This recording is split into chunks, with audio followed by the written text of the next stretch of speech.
Esto es Al Otro Lado, un espacio creado por Sin Instrucciones para hablar de la vida sin máscaras. Aquí nos acompañan expertos que sienten, profesionales que se atreven a mostrarse vulnerables y personas que, como tú, buscan entenderse desde la realidad de su historia. Hablamos de salud mental, cuerpo, emociones, vínculos y propósito, porque el bienestar integral no se enseña, se vive, se comparte y se siente. Bienvenido Al Otro Lado, el podcast donde la ciencia tiene razón.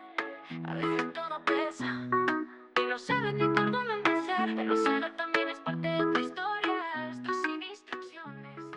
Bueno, bienvenidos para todos y todas que se conectan con nosotros el día de hoy.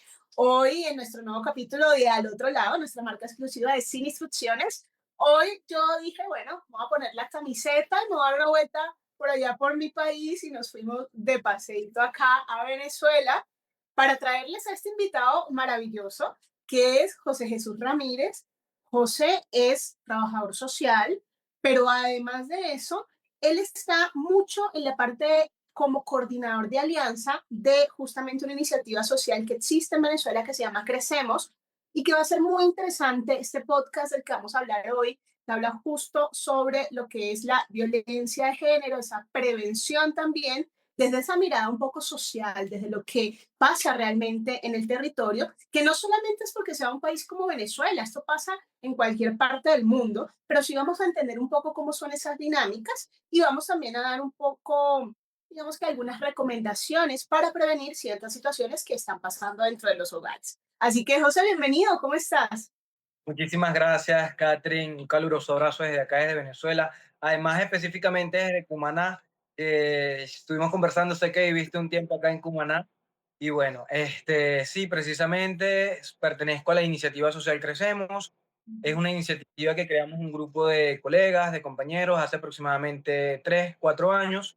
Y trabajamos con el abordaje en temas de formación, sobre todo en temas de salud mental, salud sexual y reproductiva con el enfoque en familias, ¿no? Y por supuesto, en estos temas es un eje transversal el tema del género, de la violencia de género. Bueno, no es casualidad que la mayoría de nuestros talleres asistan más mamás, más abuelas, más tías, más mujeres, ¿no? Sí. Y precisamente ahora en el mes naranja es bien oportuna esta conversación. La mirada de Crecemos del tema del género es un poco desde la familia y también eso nos obliga a mirar lo que son las masculinidades dentro de esas familias, ¿no? Claro. Es ver la otra cara también. Total. Ese juego quizás, ese juego de roles que también tiende a ser en algunos casos cultural, no solo es de enfoque social, sino también puede ser cultural.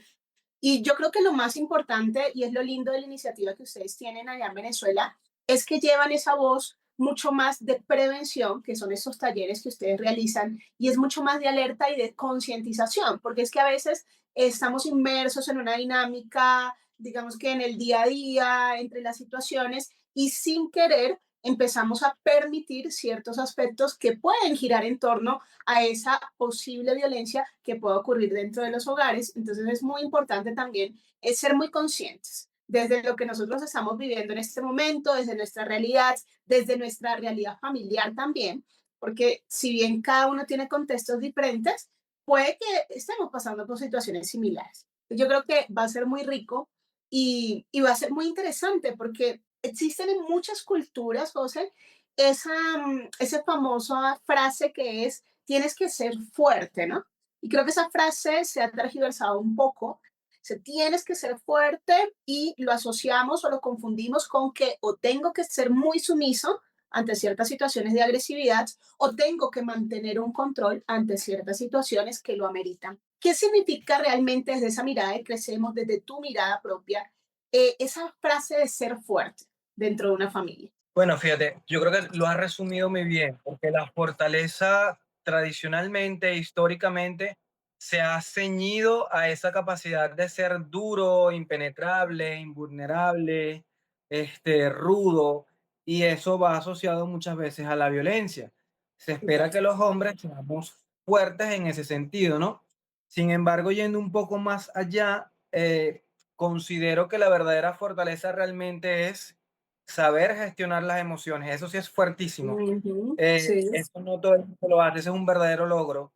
Y desde mi propia gestión emocional, poder relacionarme con el otro desde la asertividad, poder Ujú, mostrar total. vulnerabilidad cuando realmente me siento vulnerable, cuando soy una persona sensible, un ser sintiente, porque somos seres Ujú, biopsicosociales. ujú, Y en la parte biopsicosocial, los hombres no somos menos psicosociales que las mujeres. También tenemos total. sentimientos, emociones y por supuesto esa coraza que nos hemos puesto históricamente, que hemos aprendido, Ujú, que nuestros papás aprendieron de nuestros abuelos, nosotros de nuestros papás y sí, probablemente se la transmitamos a nuestros hijos, ¿no? Pero la verdadera fortaleza creo que es eso, es entender que yo soy vulnerable, pero eso no necesariamente me hace más débil. Es ujú, aceptar mi vulnerabilidad, es poder gestionar mis emociones. Eso es lo que eso, realmente es fuerte, ¿no? ujú, Y eso no es fácil, no, total. definitivamente no es, y para los hombres menos. Claro, sí, quizás a veces la parte masculina se relaciona mucho con la debilidad en reconocer las emociones, porque sabemos que reconocer las emociones también es hacer un tránsito por ellas y decir, bueno, siento en este momento una tristeza, un dolor, y si me lo trago, porque no solamente tengo que reconocerlo, sino también saber cómo expresarlo, entonces darme también un poco el permiso, ¿no? Entonces el permiso de llorar, el permiso de levantar la mano y pedir ayuda, el permiso de entender que no lo sé todo. Y lamentablemente esas situaciones que parten justamente de lo que tú dices, de esa necesidad de gestión emocional, son en algunas culturas un poco mal clasificadas, como es que el hombre no puede ser débil, los hombres no lloran, famoso dicho cultural, porque el hombre no es que no sienta, sino que si usted llora, entonces es menos hombre, menos fuerte, menos, ¿sí? Y es también sacar un poco de la cabeza a las personas que nos están escuchando dos mitos. Uno de ellos es entender que cuando hablamos de violencia de género va en las dos vías, en los dos géneros, no solamente es más prevalente en uno que en otro, hay existencia en ambas situaciones o en ambos géneros.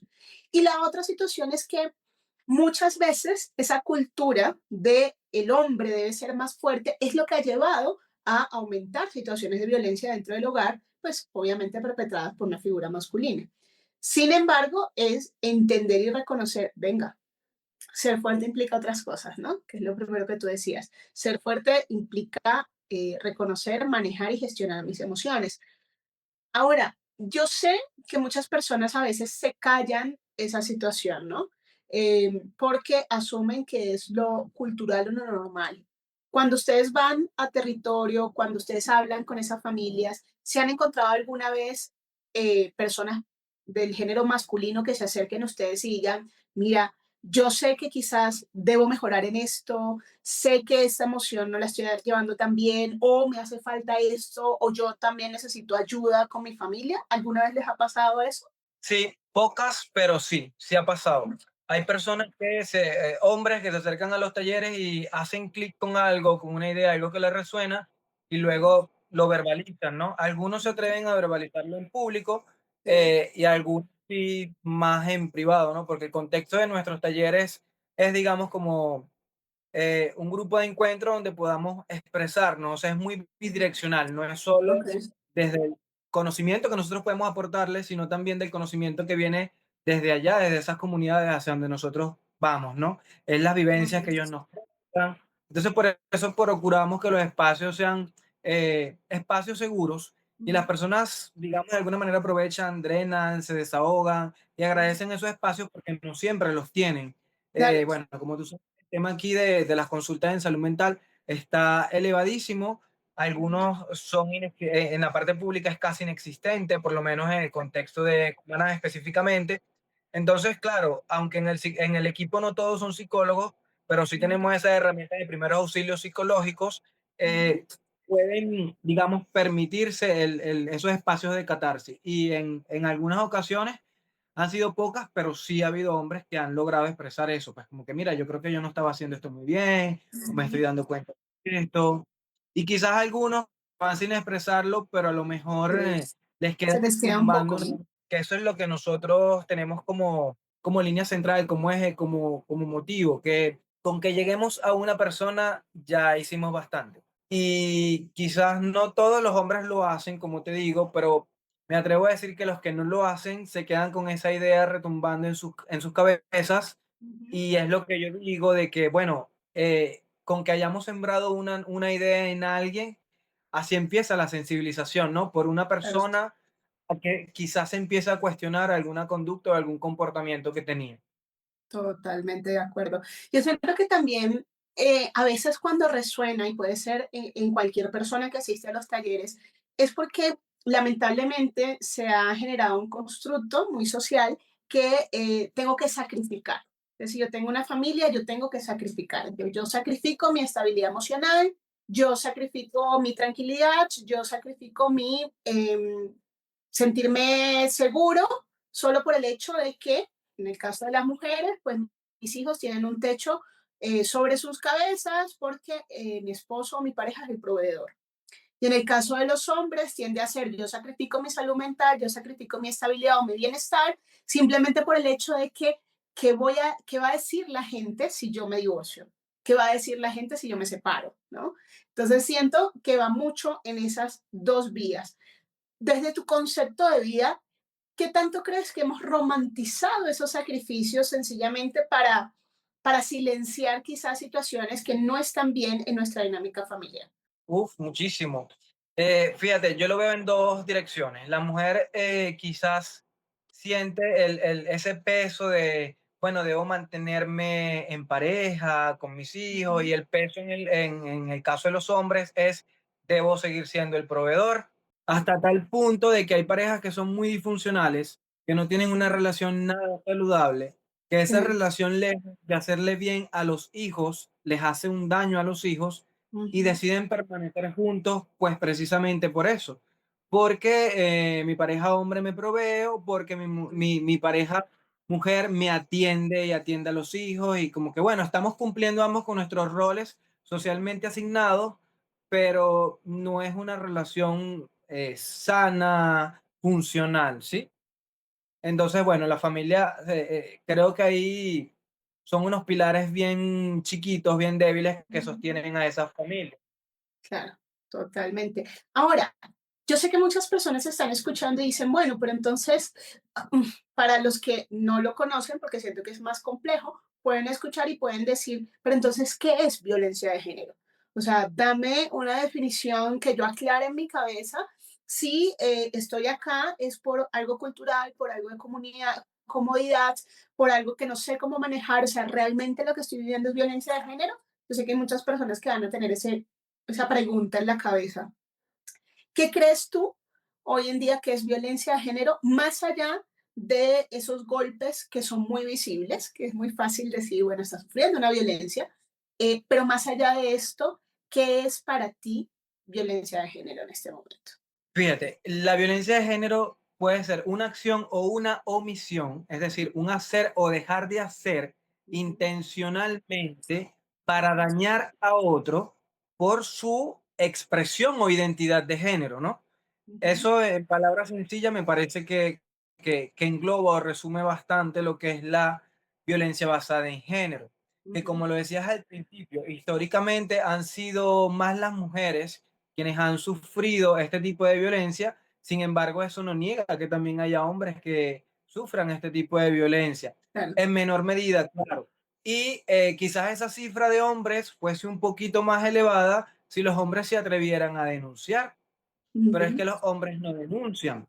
Si a las claro, mujeres a veces cuesta, a los hombres les cuesta mucho más, porque hay que van a decir que yo me dejo maltratar de mi mujer, que yo me dejo golpear de mi mujer, y ahí recaigo nuevamente en esto que decías, más allá del maltrato físico, los golpes visibles. Cuando te ujú, decía acción u omisión de hacer daño intencional, puede ser de psicológica, patrimonial, económica, y eso no siempre se ve. Por ejemplo, la manifestación más visible de la violencia psicológica es la violencia verbal, ese ujú, insulto, esa humillación, pero también hay formas de violencia psicológica que creo que son la mayoría que son más sutiles, que sí, son el invisibilizar a alguien, el hacerle ujú, la ley de hielo, que ahora lo llaman gaslighting.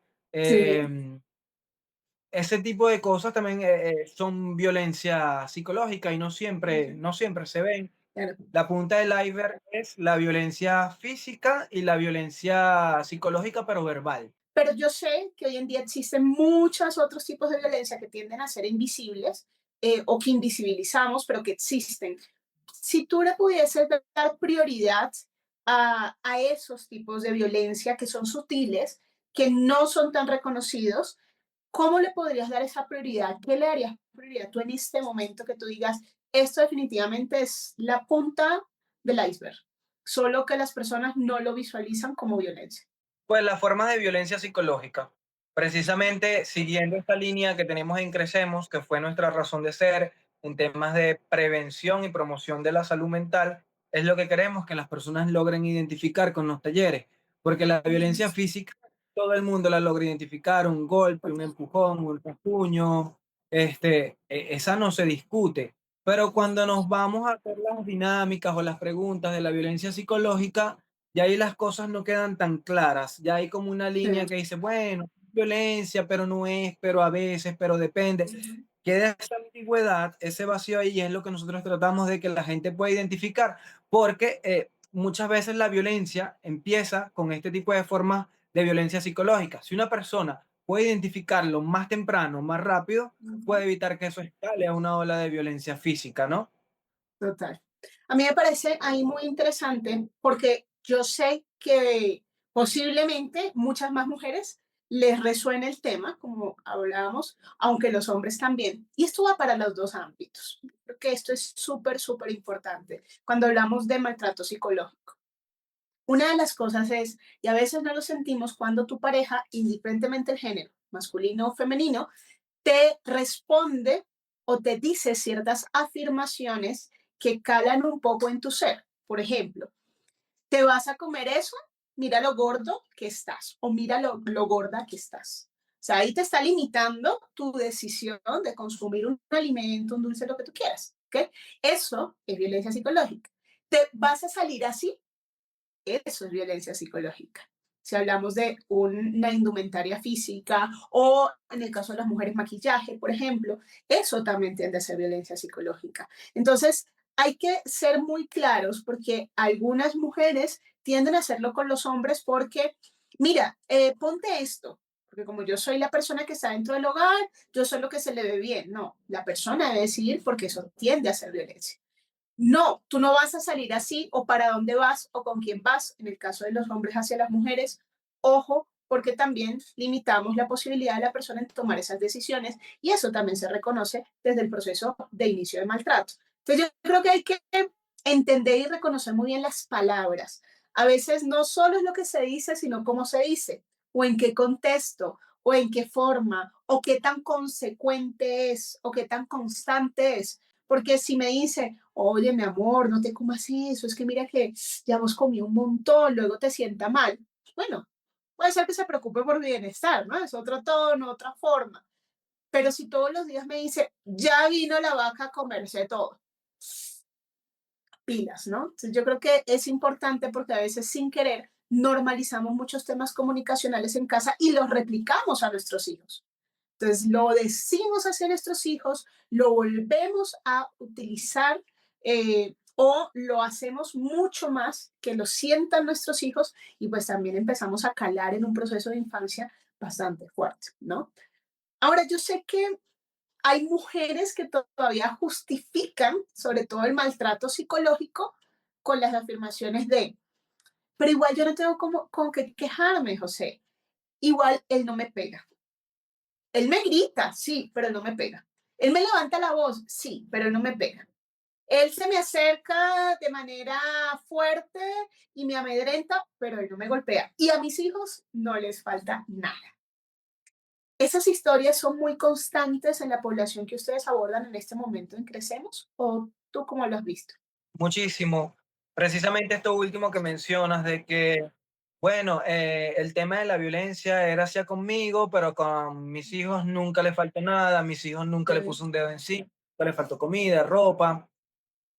Y entonces volvemos al tema de que, ok, probablemente no, había violencia física hacia ti, pero Ujú. tus hijos cuando ven eso están recibiendo de parte de su papá violencia psicológica, porque Ujú. crecer en un entorno donde ven que violentan a su mamá, indiscutiblemente, bueno, y tú como psicóloga lo sabes muy bien, le Ujú, hacen muchísimo daño a los niños, que total. posiblemente en un futuro sean replicadores de esa violencia. Tengamos ahí a potenciales víctimas o victimarios, ¿no? Total. Entonces hay que romper el ciclo y decirle, bueno, eso fue una violencia indirecta o psicológica contra tus hijos también.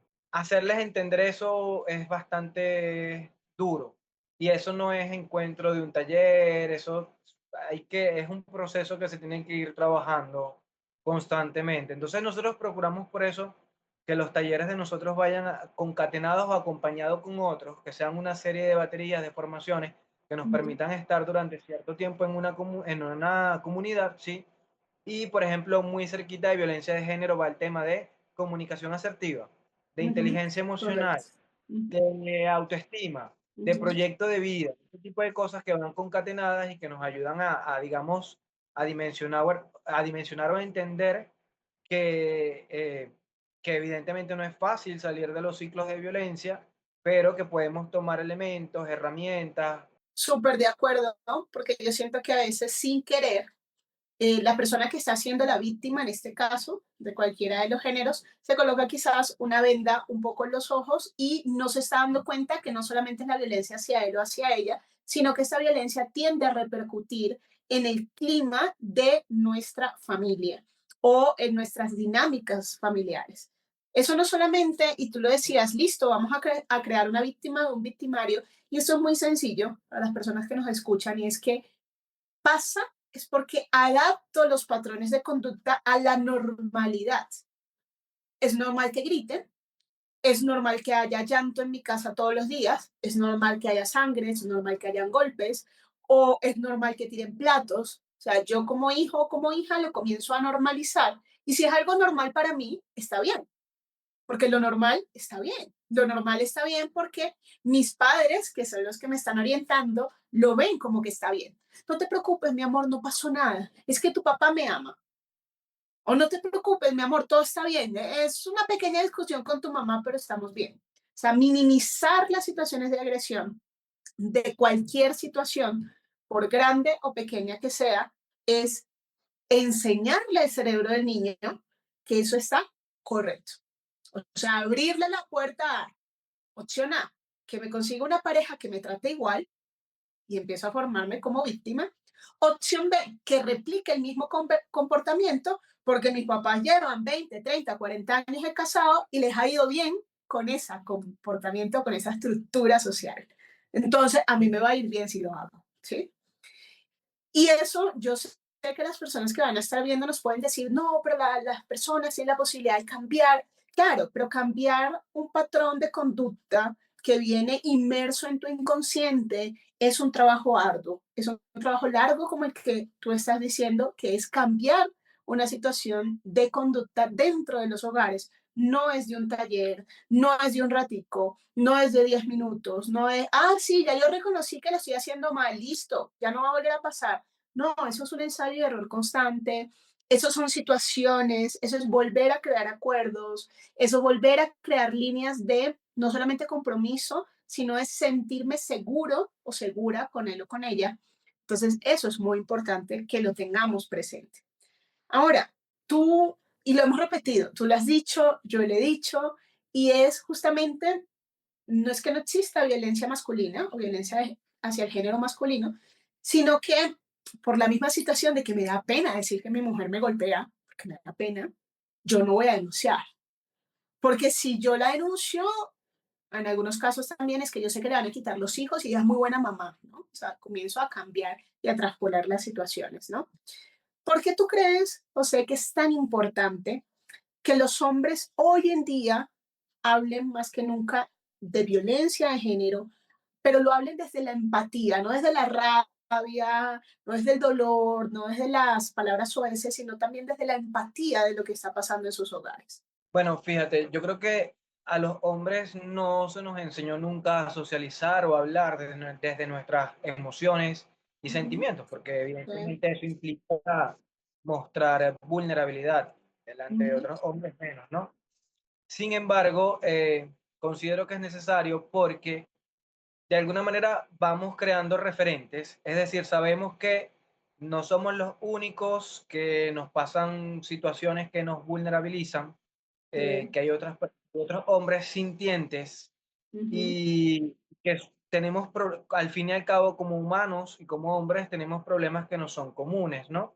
Total. Y precisamente esto de que actualmente se dice que hay una epidemia de soledad masculina, no Ujú. en vano la mayor cifra de suicidios es masculina, pese a quienes encabezan la lista Ujú. de depresión son las mujeres, quienes más se terminan suicidando son los hombres. Eso Ujú. por ahí ya nos va diciendo algo, ¿no?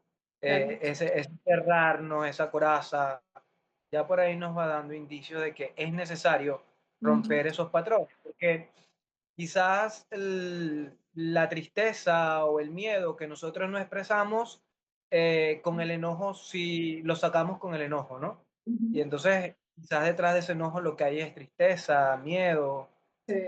pero como el miedo y la tristeza son emociones que para nosotros están prohibidas, Ujú. la ira no. La ira sí en nosotros está permitida, en los hombres, Sí. socialmente aceptada. Mira que yo te escucho y yo digo, bueno, tienes toda la razón. Además que efectivamente no está tan enfocado algunas situaciones en apoyar al hombre como tal, pero ¿cómo empezamos a cambiarlo, no? O sea, tú lo decías y yo lo asociaba al trabajo que ustedes hacen con familias y yo decía, listo, ya lo reconocemos, ya sabemos que eso es una situación real, ya sabemos que es una situación que le ha dado la vuelta al mundo. Ahora, ¿cómo enseñamos a nuestros hijos que ser hombre no es dominar, ¿sí? Sino cuidar, y más allá de cuidar al otro, es cuidarse a ti mismo, es reconocerlo, es tener la fuerza y la valentía de reconocer tus emociones, y eso no es debilidad. ¿Cómo se le enseña a un niño? Fíjate, usas la palabra cuidado y se me viene a la mente una Ujú. palabra que ha resonado en estos últimos años, que es la cuidadanía, que es Ujú. la ciudadanía del cuidado. Cuidarme Ujú. yo, cuidar el otro, cuidar mi entorno, ¿no? Tradicionalmente las labores de cuidado se han asociado a lo femenino, ¿no? Sí. Pero todos los seres humanos tenemos que autocuidarnos y cuidar a los demás. Y eso Total. parte desde la educación, desde la formación. La casa, como la familia como base social, como primer referente de los niños, niñas y adolescentes, es ahí donde se parte. Pero entonces si estos papás o estas mamás no tienen las herramientas, las estrategias, lo desconocen, es Ujú. que entonces nosotros como crecemos podemos ser, digamos, como que esa voz que te diga, mira, esto existe, esto se llama así, puedes identificar esto, porque nuestros talleres básicamente están enfocados en trabajar con padres, con madres, con abuelas, porque son cuidadoras o cuidadoras de niños, niñas y adolescentes, que tienen niños Claro. bajo su cargo. Entonces, que ellos empiecen a cambiar esos patrones, que ellos identifiquen, eh, no desde la culpa de que, ay, de que mi papá y mi mamá hicieron esto así conmigo, y Sí. no, no, no. Bueno, identificar que eran las herramientas que tenían tu papá y tu mamá, pero Ujú. ahora nosotros y muchas otras organizaciones lo están haciendo, Ujú. están poniendo en la palestra, están haciendo de conocimiento que hay otras formas de relacionarnos, formas de cuidar, que hay otras formas de cuidarnos. Entonces Ujú. vamos a Total. tomar estas herramientas para de alguna manera ir rompiendo esos ciclos, esos patrones. Y ojo, claro que esto no debería quedar ahí, porque esto Ujú. eh, de por sí ya es complejo aplicarlo en el Sí. hogar, pero cuando estos chamos, estas chamas salen de su casa, se encuentran con un entorno que sigue Ujú. siendo machista, Sí. violento, misógino. Entonces, claro, esto debería traducirse en políticas públicas que acompañen todas estas acciones y Total. que organizaciones sociales, o sea, de la sociedad civil, privadas, públicas, tengan, digamos, un trabajo en conjunto, que vayan compaginados para que lo que se Ujú. habla en la familia, también lo que tú vas a, digamos, a escuchar o a sentir cuando vas a hacer una denuncia, por ejemplo, en el caso de una violencia y no seas revictimizado o no se burlen de ti porque fuiste un hombre maltratado o no te revictimicen como mujer o lo invaliden, lo Sí. minimicen. Eso tiene que ir apoyado también por una estructura, políticas públicas, políticas sociales, ¿no? Pero Ujú. mientras nosotros vamos haciendo ese trabajo de hormiguita, que es de uno en uno, que es ir sensibilizando en las comunidades, que son las herramientas que nosotros hasta ahora tenemos. Es como nuestro aporte, es nuestra manera de hacer como tener esa corresponsabilidad social. Mira que a mí me parece muy interesante porque es abrir un campo y no esperar.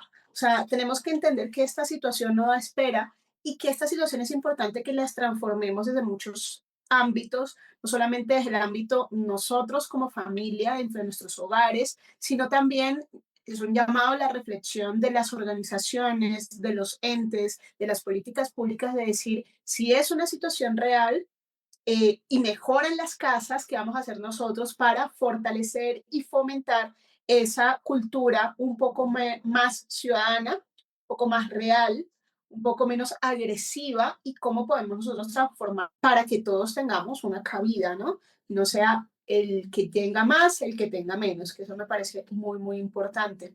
Tú decías, bueno, nosotros estamos muy de la mano con las comunidades, ¿sí? Vamos, estamos en una serie de talleres, buscamos tener una continuidad para poder observar también situaciones. Y yo quiero que tú desde la realidad social, no desde lo catedrático, porque bueno, acá podemos decir un montón de estrategias y de alertas y demás, pero desde lo social, ¿qué consideras tú que son las características que muestran en este momento que esa persona está viviendo en una situación de violencia de género? Bueno, creo que esas características son universales, la verdad. Lo que pasa es que en el caso quizás de, específicamente, bueno, crecemos que está en Caracas y en Cumaná, Ujú. específicamente en el contexto venezolano y más en el contexto oriental, se disfraza mucho detrás del humor. Sí. Y ojo, no solo en los hombres, en las mujeres, o sea, no solo en hombres, también en mujeres, no me pasa nada, vamos para adelante, un chistecito, esto para acá, o sea, a todo le buscamos la vuelta. Ujú. Eso es muy positivo en algunos ámbitos, pero en algunos otros ya no lo es tanto, ¿no? Eh, detrás de ese humor, de ese chiste, qué me dice que hay características de personas que puedan estar siendo abusadas? Bueno, Ujú. sencillamente cuando estamos en un taller y una persona se nos retrae visiblemente o se niega a hablar del tema o niega contundentemente, no, eso no es así porque mi pareja sí me quiere. Y ahí tú dices, ahí hay una Sí. señal de alerta, ¿no? Evidentemente porque no está reconociendo Ujú. o no vehementemente está negando, enfatizando que eso no es así, que ¿no? Ahí Total. entonces probablemente hay una realidad que está proyectando ahí en eso, ¿no? Ujú. Y esos son las señales de alerta y por eso es que nosotros procuramos como tener contactos con otras organizaciones que puedan hacer un seguimiento más personalizado, digamos, sí, una consulta psicológica, apoyo jurídico, pero claro, también tiene que partir de que la persona quiera, la Total. autodeterminación de las personas. Yo creo que eso es muy importante y no quiero que cerremos ese espacio sin que tú, desde tu visión, no solamente estar allí, sino también desde, o sea, una visión en la que buscas aportar a la comunidad, en la que pues ejerces tu masculinidad, pero también la ejerces de una forma consciente y en la que tienes esta capacidad analítica. ¿Qué le podrías decir tú, José, para cerrar a estas personas que de repente están viviendo una situación de violencia en casa y no saben cómo manejarlo? ¿Qué les recomendarías? Fíjense, ahorita hay muchas estrategias o maneras, hay herramientas en las que puedes denunciar, puedes pedir ayuda de manera anónima, hay números de emergencia a los que las víctimas pueden llamar y se comunican a través de su teléfono.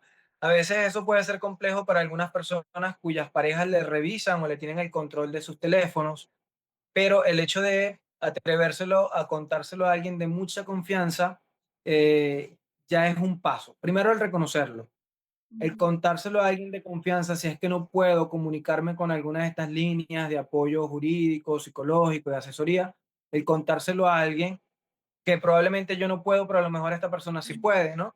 Porque es un deber cuando, es decir, cuando hay violencia de género, cuando hay violencia intrafamiliar, no es solamente un problema privado.